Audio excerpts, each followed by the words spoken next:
Meus amigos, minhas amigas, muito bom dia para todos vocês e voltando aqui, retomando com vocês uma questão que na sala de aula parece que tem um grau de complexidade maior do que na realidade tem. E a nossa função aqui no Guia de Linguagens é tornar conteúdos mais acessíveis, de fácil assimilação para todos vocês.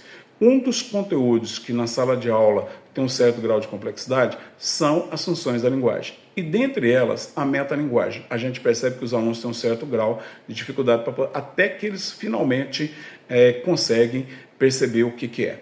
A metalinguagem consiste em nós, no dia a dia e em textos mais elaborados, usarmos a linguagem para explicar a própria linguagem. Então, é comum no dia a dia você usar a metalinguagem, sim. Quando alguém pergunta para você entendeu o final daquele filme? E aí você se dispõe a explicar as cenas, a explicar aquela cena importante, a discutir, a analisar. Você entendeu a letra da música?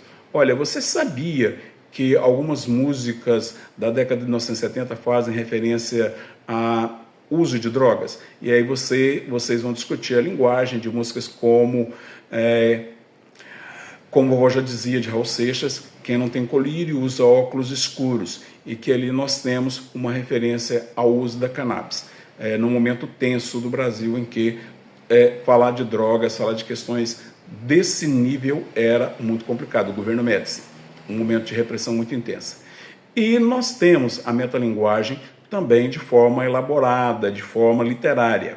E um dos principais exemplos, o poema Mãos Dadas, de Carlos Drummond de Andrade. O poema abre com: não seria o poeta de um mundo caduco, também não cantaria o futuro. Eu não vou falar do passado e nem do futuro. O que interessa é o presente. O tempo é minha matéria, o tempo presente, a vida presente, os homens presentes, a vida presente.